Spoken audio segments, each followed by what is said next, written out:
لو أنزلنا هذا القرآن على جبل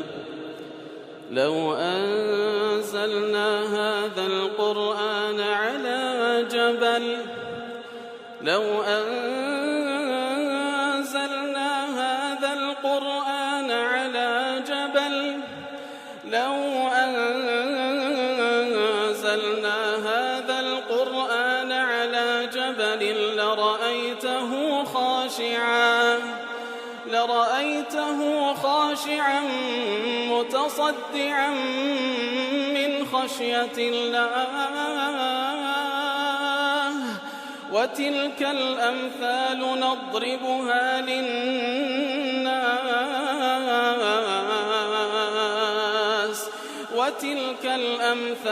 نضربها للناس لعلهم يتفكرون. الحمد لله والصلاة والسلام على رسول الله وعلى آله وصحبه ومن والاه. السلام عليكم ورحمة الله. بەڕێزان خۆشحاڵم لەوانەی 455 لەوانەکانی تەفسیری قورئانی پیرۆز بێمەوە خزمەتتان بە مەبەستی ڕەزامەندی رب العالمین و هیوادارم ئێوەی ئازیز سوودی لەوە بگرن. أعوذ بالله من الشيطان الرجيم. بسم الله الرحمن الرحيم. قال رب إني لا أملك إلا نفسي وأخي فافرق بيننا وبين القوم الفاسقين. بەڵێ خۆشەویستان لە دوایەوەی کەوا موسا عەلەیهی سڵات وسەلام فەرمانیان پێ دەکا کەوا بچنە زەویە پیرۆزەکە بەیت المەقدس ئەگەر بچن ئەوە خوای گەورە نەسڕەتیان پێ دەبەخشی وعدەی خۆی لێیان جێبەجێ دەکا ئەوان بە هیچ شێوەیەک ئامادەنین بچنە ئەو خاکە لەبەرەوەی دەڵێن کەسانێکی جەبار و بەهێز و بەتوانای تێدا و لە دوای ئەوەش کەوا دوو پیا و لەناو خۆیان ئەوانیش کە لەخوا دەترسێن ئامۆژگاریان دەکەن لەخوا بترسێن بڕۆن فەرمانی خوا جێبەجێ بکەن و هجووم بکەن و دەرگا لە دوژمنانتان بگرن ئەوە خوای گەورە سەرکەوتن و سەرفرازتان پێ دەبەخشی بە هیچ شێوەیەک ئەوانە ئامادەنین دەڵێن بە هیچ شێوە ئەبەدەن ئامادەنین بەڵکو لەو پەڕی بێئەدەبیش بە موسا عەلەیهی سڵات وسەلام دەڵێن اذهب أنت وربك فقاتلا إن هاهنا قاعدون بڕۆ بە خۆت بە پەروەردگارت قیتال بکەن ئێمە لێرە دانیشتین. لێرەدا موسا عەلەیهی سڵات وسەلام دەفەرمێت قال ربي أي پەروەردگارم إني لا أملك إلا نفسي وأخي يا رب العالمين هیچ تێک لە دەسەڵاتی من دانیە إلا خۆم و براکەم نەبی فافرق بيننا وبين القوم الفاسقين دەی یا رب العالمین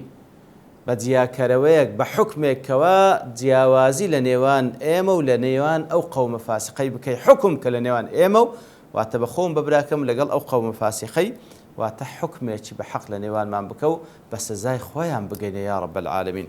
لێردا مفەسرین دەڵێن واتە موسا دەفەرمی پاش ئەوەی کەوا ئەو عینادیە لە ئەوان دید ئیتر شەکوای خۆی لای رب العالمین دەکا رب إني لا أملك أي لا أملك أحدا ألزمه قتالهم يا رب خوا هیچ کەسێک لە توانە و دەسەڵاتی من نییە کەوا ملزەمی کەم قیتالەکەی بکە إلا نفسي وأخي إلا خۆم و براکەم نەبی هاڕون. ئیتر لێردا بە دوو شێوە ئەو ئەخیە لێک درێتەوە هەندێک دەڵێن ئەخی مەبەستی هاڕونە هەندێکیش دەڵێن إلا نفسي وأخي أي ومن يؤاخيني ويوافقني نەکەر بە خۆم نەکەر براکەم ئەوەی کەوا برایەتیم لەگەڵ دەکا و لەگەڵم بەشدارە لەو کارە ئیلا خۆم و ئەوان نەبی ئیتر وەکو هاڕون و یوشع و کالب وەکو گوتمە ئەو دوو کەسەی کەوا نەسحەت قەومەکەشیان دەکرد یوشع و کالب کەواتە لێردا إلا نفسي وأخي خۆم و ئەوەی کەوا برایەتیم لەگەڵ دەکا موافقە لەگەڵم ئەمن ئەوانم لە بەردەستە ئەگەر نا کەسی دیکەم لە بەردەست نیە کەواتە خۆی و براکەی و ئەو دوو کەسەش دەگریتەوە کەوا نەسحەتکاری خەڵکەکەی بوون. هەندێک لە تەفسیرەکان دەڵێن نەخێر بەس مەبەستی خۆی و هاڕونی برای بوو هەتا باسی ئەو دوو کەسەش ناکە کەوا نەسحەتکار بوون لعدم ثقته الكاملة في دخولهما معه أرض الجبارين هێشتا سیقەی بەوانیش نییە کەوا بەگەری بکەون لبروي إذا تخلى بقية القوم عنه فإن بعض الناس كثيرا ما يقدم على القتال مع الجيش كبير ولكن قد يحجم إذا رأى أن عدد المجاهدين قليل. كواتلير إذا ضلين هاد ما بس هارون وبرايبو لبروي سقيبودو كسش نبو لدواء كولوي بديار كد أو زي شهموي باشك شيء ذكاء إيدي سقيبودو كسش نعمل لبروي أوانج ببينن أو دو كسش بين أو خلك ويدك شيء أو أوانج دقلوان دك شيء لو فرمي تنها خوم وبراي كم لبردسته هەندێک دەڵێن وەکو ڕەئیەکەم گوتمان نەخێر کە دەفەرمی ئەخی مەبەستی من یوئاخینی ئەوەی کەوا برایەتیم لەگەڵ دەکا مەبەستی ئەو دوو کەسەشە والله ئاعلەم. وصرح موسى عليه السلام بأنه يملك أمر أخيه هارون. يتلير دا أجر ما بستي بالتأكيد طبعا هارون براي كوا لقلدا أو ذا بفعلي ورأي كم ودوام هارون لقلدا كوام خومو براكم لبردستا لبرتسيبها بس قودله لمؤازرته التامة له في كفاح ظلم فرعون. لبروي لو تاريخي لقلي داب ولا روبروبونوي ظلم فرعون بالتواتي لقلي بوا وليوقوفي إلى جانب عزيمة صادقة في كل موطن من مواطن الشدة. لبروي لهمو موقف كاني ناخوشي وشدة نارحتي أو بري لقلي بوا وليقينه بأنه مؤيد بروح من الله. ويقيني شاب لبروي هارون وكوي بيغمبره عليه الصلاة والسلام بويكوا بتأييد رب العالمين أو كسا زي سقيو باشكاز نابيتو. فافرق بيننا، فافرق أي فاحكم بما يميز بين المحق والمبطل لتفرق كوا تخوى حكم كالنيوان إما بويكوا تشيل سر حق وتشيل سر باطلة وبين القوم الفاسقين. موسى عليه الصلاة والسلام نعم قوم فاسق أي الخارجين عن أمرك أو أنكوا لسنوري تدرسون يا رب العالمين. طبعا أو الدعاء اللي عندك أي فافصل بيننا وبينهم بقضائك العادل يا رب. إخوة حكم لنوان إيه مولى نوان أوان بك بقضاوتي عادل هر أوش لي دوشته بأن تحكم لنا بما نستحق. حكم يشوال أبو إما بدك ومستحق شاني إما بي وتحكم عليهم بما يستحقون. وحكم يشوال لسر أوان بدي كوا أوي كوا شاني أوانا إتر خوي جوري ولامي حكم دعاء كي مسادات عليه الصلاة والسلام تفرمي قال خوي جوري دفرمي قال فإنها محرمة عليهم 40 سنة يتيهون في الأرض فلا تسأل القوم الفاسقين. إتر خوي جوري لولامي دعاء كي موسى عليه الصلاة والسلام دفرمي فإنها محرمة عليهم 40 سنة تسل صالان لأن حرام دبي بسننا وبيت المقدس وكو بابلين قدري خوا برياري خوا لسرين كوا تسل صالان حرام دبي لسرين أو أنا بسننا وبيت المقدس لمقابل لا يتيهون في الأرض سرقردان دبن لسروي زبي فلا تأس على القوم الفاسقين. هيز خفتيج لك ساني شي فاسق مخو كاتك واخواي جورا حكميان بسرداد دا تلير دا فإنها أي الأرض المقدسة كواتا أو زي مقدسة لسريا حرام محرمة عليهم لسريا حرام ده بسبب أقوالهم هذه وأفعالهم بسبب أو هلويستو كارو كردواني كرديان لسريا حرام كلا وعقوبيك لا يدخلونها ولا يملكون. نبتوان بس نجوري نبتوان ده صلاة داريتي لين در بقنبر ممن قال هذه المقالة أو رضيها أحد أويك أو قسي كردية وأويك وبيش رازي لو بقسيه فالتحريم تحريم منع لا تحريم تعبد. كاتك محرمة عليهم ليرة تحريمك تحريم منعك واخواي جورا قدرا منعك أوانا بس نجوري تواوك عقوبك نقوك حرام بكنابي بس نجوري هر أصلا ناتوان بس نجوري خواي جورا قدري وابو تسل صالان أوانا نابي جور أدبكن بس نجوري. يتيهون في الأرض أي يترددون في البرية واتا سرقردان دبن لصحرادا متحيرين في الأرض حتى يهلكوا كلهم حتى أو زيلا لناودسي. والتيه المفازة التي يتيه فيها سالكها. يتيهون في الأرض واتا لو زيقاي كوا بيقو تيه واتا أو صحراي كوا أوي كلوين دي سرقردان نازاني بروتشين دي بروا يتر عقوبي وانا ويتسر صالان حرام دبي لسريان نابسنا بيت المقدس يتر لمقابل دا سرقردان دا من الصحراء نازان تشيو بتسن فلا تأس أي فلا تحزن خفض مخو لقوم فاسقين أي الخارجين عن قيد الطاعات. يتر حاكم دلي فلا تأس على القوم الفاسقين على أن من لحقه عذاب الله لا يجوز أن يحزن عليه لأن ذلك حكمه بل يحمد الله إذا أهلك عدوا من أعدائه.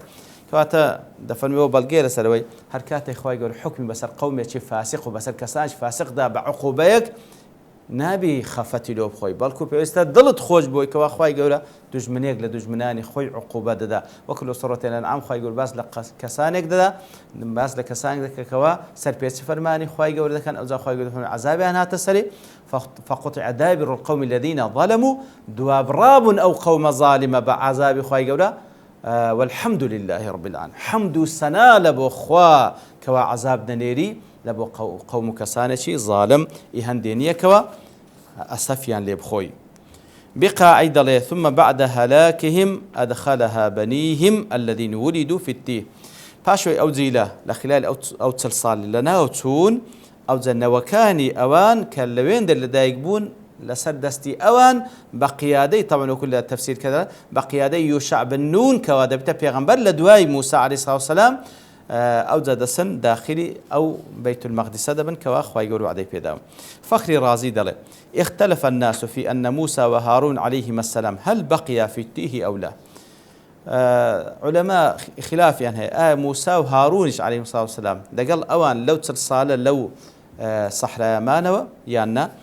فقال قوم إنهما ما كانا في التيه نخير أوان لقل يندانبون لأن موسى دعا الله أن يفرق بينه وبين القوم الفاسقين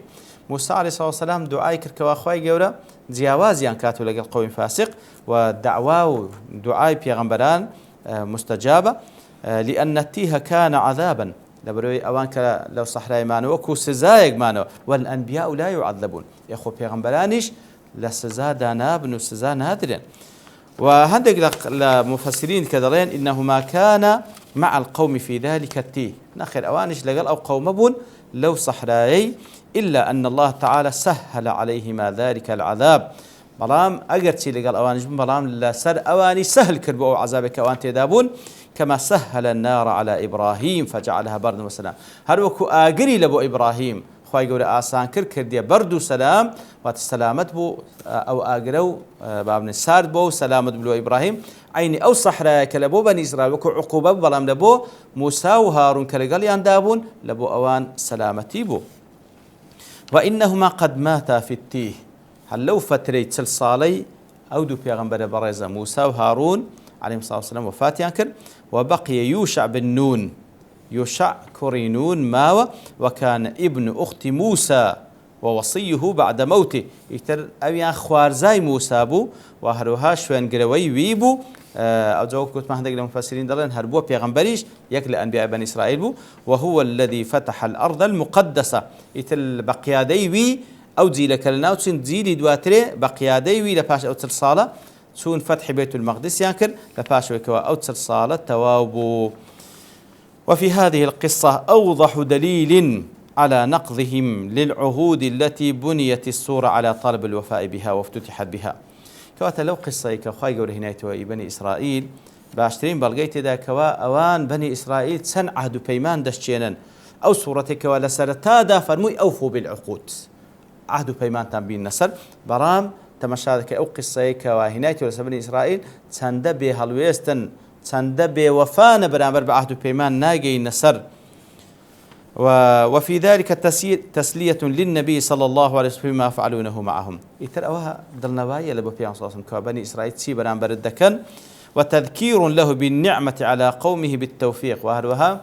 وكو ببيل هنانوي نعمتك للايان رب العالمين لبو رسول الله صلى الله عليه وسلم تمشاك أو صحابانك لقلتونا سند زياوازا لقل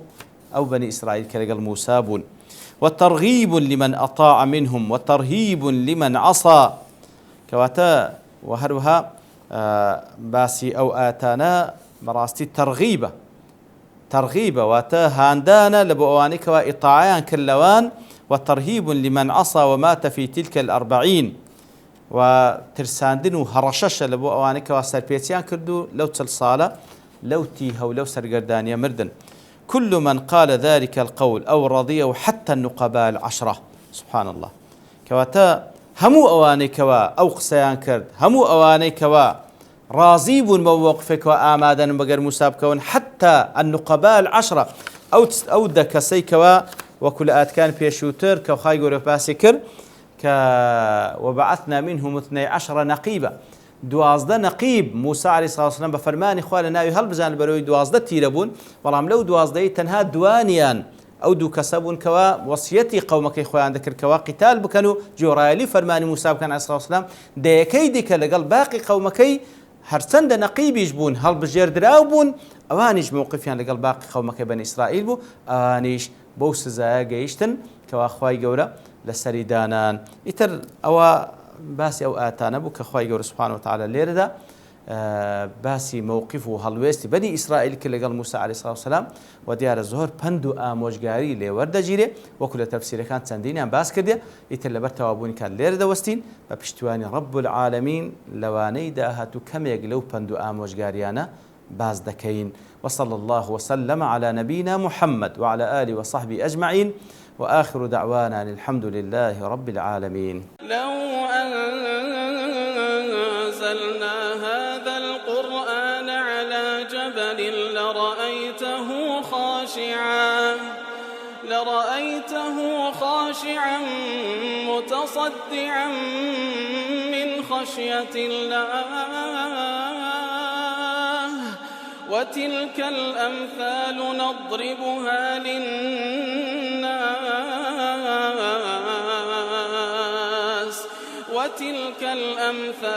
نضربها للناس لعلهم يتفكرون.